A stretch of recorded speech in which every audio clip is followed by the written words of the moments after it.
بن گیا نا جنگ لڑائی، وہ بھی ایک نوبت آتی ہے کہ جان دینی پڑتی ہے، وہ بھی جہاد میں شامل ہے۔ مگر جہاد جو ہے مکہ کی صورتوں میں بھی جہاد، آپ لوگ بولتے ہیں جد و جہد، جہد جو ہے کہ جتنا زور ہے آدمی استفاق الوسع سے، جتنا بس میں تھا نا ایڑیاں اٹھا کر آپ نے زور لگا دیا، کوئی قطرہ باقی نہیں رہا، جو آپ کے بس میں تھا کر لیا۔ اگر دماغ سے سوچنا تھا، روز آپ اس سوچ میں پڑے رہتے تھے کہ ملک میں کیا ہو رہا ہے، مسلمانوں کے ساتھ کیا ہو رہا، کوئی اس کا حل سوچیں۔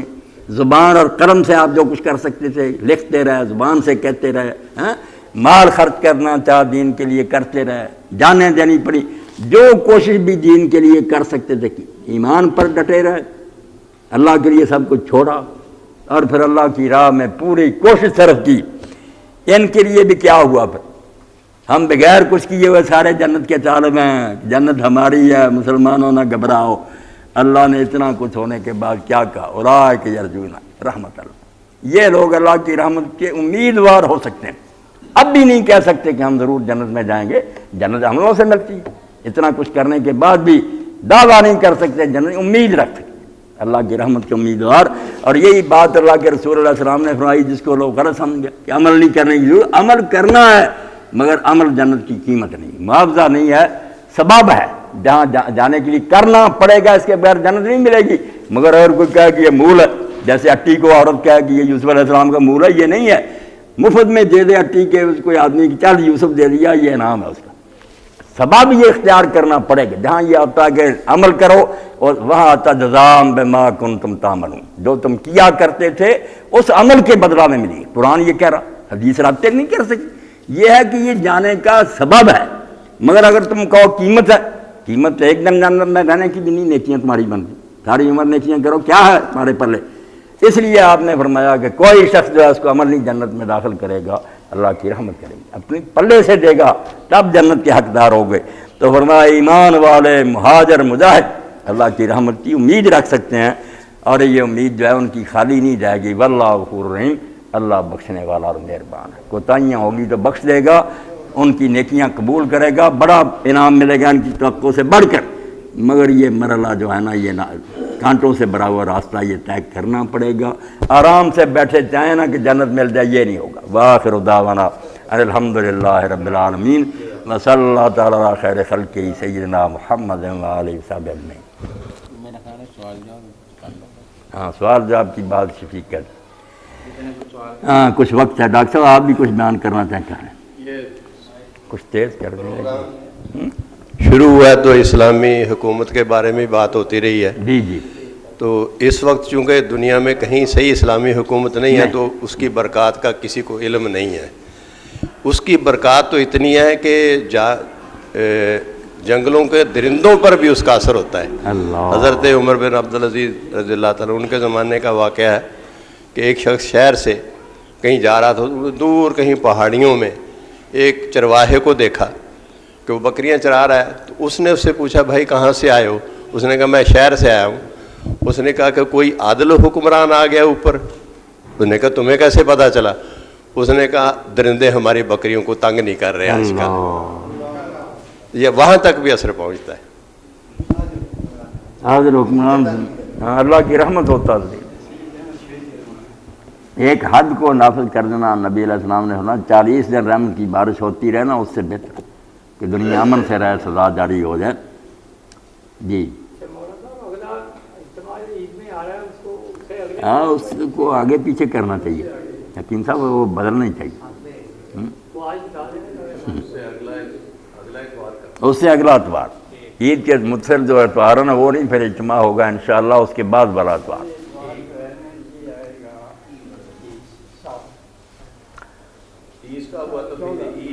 عید ہی ہے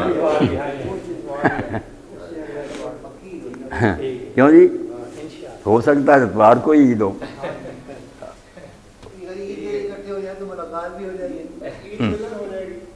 کیسے اکٹھے ہوں گے لوگ؟ کسی طرف ملنے جائیں گے، کوئی گھر میں مصروفیت ہوتی ہیں، کوئی گھر میں دوست ملنے آتے ہیں۔ مسئلہ جو ہے نا کہ وہ ڈاکٹر صاحب پوچھیں، جو دل کی تکلیف ہوتی ہے نا، یہ چلا ہی نہیں، یہ پنکھا تیز کرتے ذرا، کیا ہو گیا ان پنکھوں؟ جی دل کی تکلیف ہوتی ہے تو وہ زبان کے نیچے ایک گولی رکھتے ہیں، گولی رہے تو اس کا گولی کا یہ ہوتا ہے کہ وہ معدے میں نہیں جاتی، معدے میں نہیں جاتی، نہ وہیں ساری جذب ہو جاتی، خون میں چلی جاتی ہے، اللہ، اسی وقت ہی اثر ہو جاتا ہے اس کا۔ تو یہ روزے میں اگر کوئی ایسی صورت ہو تو رکھ سکتا ہے، رکھ سکتا۔ اگر یہی معاملہ نا کہ معدے میں نہیں جاتی، وہ معدے میں نہیں نہ جاتی، وہیں جذب ہو جاتی ہے۔ جذب ہو جاتی، ٹیکے کا مسئلہ بھی نہیں، وہ بھی اسی لیے جائز ہے۔ کلمۃ القوم فی انجیکشن فی الصوم، یہ تو ہمارے دیوبند نے بہت مطلب پہلے اس پر رسالہ لکھا تھا، اب یہ کچھ ہمارے بریلوی دوست پہلے خلاف تھے، مگر اب وہ مولانا نور اللہ بصیر پوری رحمۃ اللہ علیہ فوت ہو گئے، ان کا بھی بہت بڑا فتاویٰ، انہوں نے بھی رسالہ لکھا کہ نہیں، صحیح بات یہ ہے کہ یہ بالکل ٹھیک ہے، ایسے روزے کا کوئی نہیں حرج ہوتا۔ البتہ اگر کوئی بدنیت ایسے ٹیکے لگواتا ہے کہ کھانے پینے کی ضرورت ہے، اس کا تو پھر ارادہ ہی نہیں روزہ رکھنے کا، اس کی کیا بات کریں، بیماری کا اگر کوئی لگواتا ہے تو کوئی بات جائز ہے، درست۔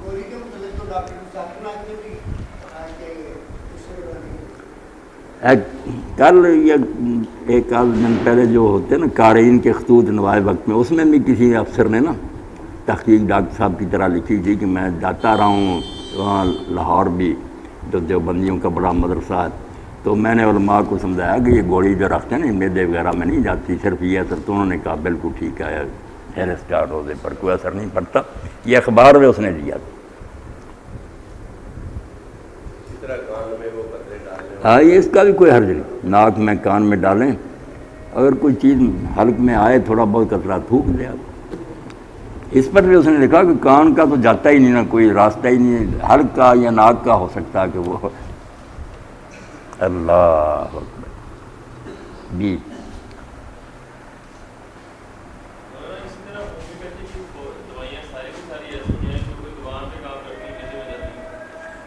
نہیں جاتی، کر لینا ان کو استعمال ہے، کوئی ایسی بات۔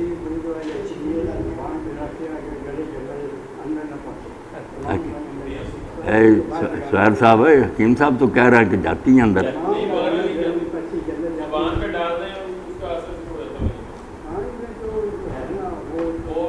کان کی بات کچھ اور ہے۔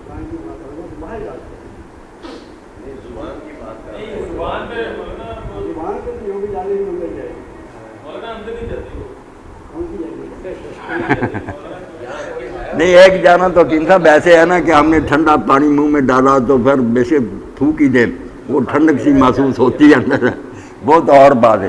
ایک ہے کہ وہ دوائی چلی جاتی ہے، دوائی خود ہی چلی جاتی، کچرا وغیرہ۔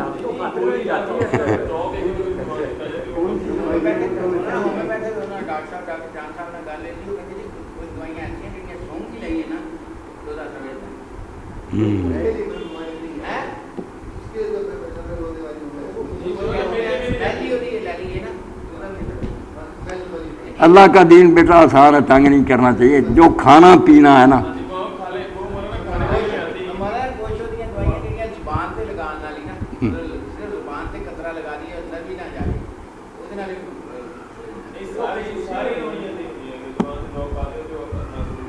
وہ کوئی خوراک کا کام نہیں دیتی، چلو تکلیف ہے تو ذرا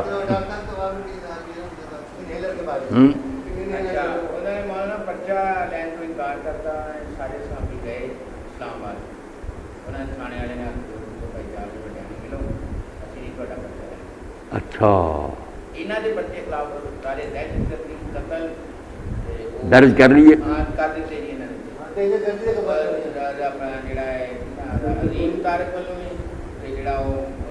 فاروق ستار یہ گئے تھے، ان کا پرچہ ہی نہیں لکھا۔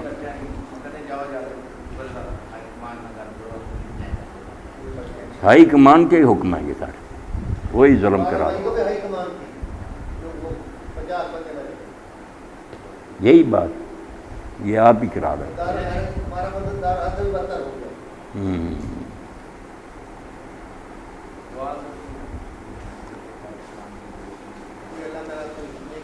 آپ کی ایک بڑی مبارک دعا ہے، پھر کسی وقت پوری لکھواؤں گا، جو حضرت عبداللہ بن عمر رضی اللہ عنہ کہتے ہیں کہ آپ کسی مجلس سے نہیں اٹھے جب تک یہ دعا نہیں کرنی۔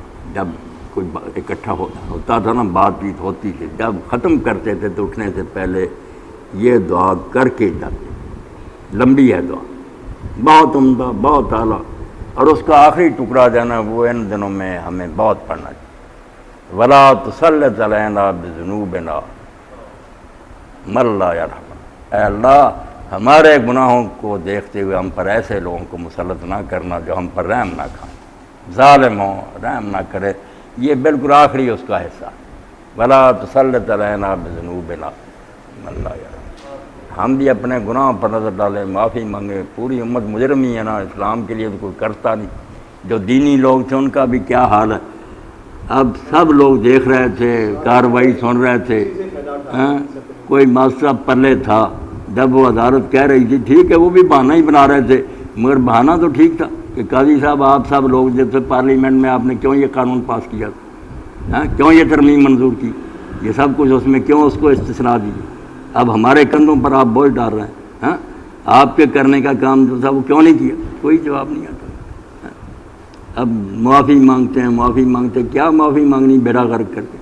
وہ ایک نے ایک دن کارم لکھا تھا معافی تلافی، بھائی تلافی تو بھی ہونی چاہیے، اس کا کوئی حل کرو، جو گرہیں دی تھیں اب کھولو نا ان کو، سارا کچھ لکھ دیا کہ یہ اسمبلیاں توڑ سکتا ہے، یہ صدر رہ سکتا ہے، ورزی رکھ سکتا ہے،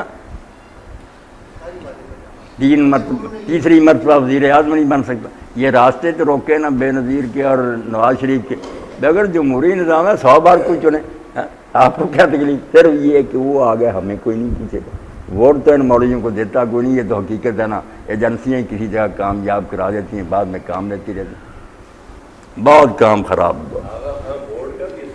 ہاں آغا خان کا جو نصاب میں تبدیلی، یہ بھی اس کا ترمیم، کیا نہیں پڑھا انہوں نے، بیوقوف سے یہ جان بوجھ کر سارا کوئی بڑا کر کیا،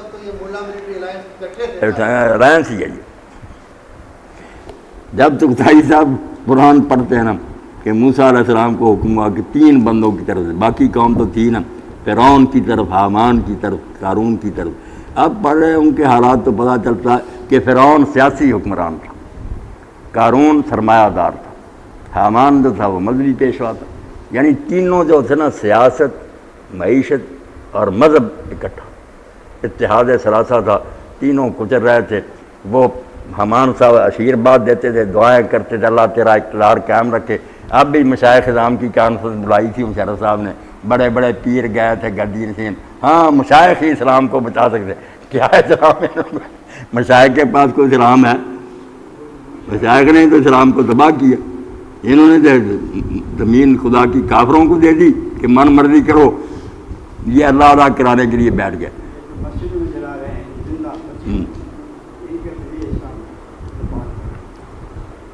جی وہ مصرع جو مقصود صاحب ہے وہ علامہ اقبال نے لکھ لیا، کیسی بات، یہ مصرع لکھ دیا کس شوق نے محراب مسجد پر، یہ نازاں گر گئے سجدے میں جب وقت قیام آیا، جب کھڑے ہونے کا وقت آیا سجدے میں گر گئے، قیام نہیں کرتے، الٹا کہتے ہیں جو قیام کرے ظالم حکومت کے خلاف وہ باغی ہے، دوزخی ہے، کلمہ گو کے خلاف نہیں کچھ نہیں کرنا، ایسے فلسفے گئے۔ یہ نظریہ ضرور دنوں نے ایجاد کیا، کتابیں پڑھ لی کہ اگر کوئی زبردستی بھی تخت پر بیٹھ جائے وہ بے شک فاسق فاجر ہو، جب اس کا اقتدار مستحکم ہو جائے بس تسلیم کر۔ اللہ پناہ دے۔ الحمدللہ رب العالمین والصلاة والسلام علی رسول الکریم سیدنا و نبینا محمد وآلہ وصحبہ اجمعین۔ اللہم اقسم لنا من خشیتک ما تحول بہ بیننا و بین معاصیک ومن طاعتک ما تبلغنا بہ جنتک ومن الیقین ما تہون بہ علینا مصیبات الدنیا ومتعنا باسماعنا وابصارنا وقوتنا ما ابقیتنا واجعل الوارث منا واجعل ثأرنا علی من ظلمنا وانصرنا علی من عادانا ولا تجعل الدنیا اکبر ہمنا ولا مبلغ علمنا ولا تسلط علینا بذنوبنا من لا یرحمنا وصلی اللہ تعالی علی خیر خلقہ محمد وآلہ وصحبہ۔ یہ دعا میں نے ساری ریکارڈ ہی کرا دی، بس آپ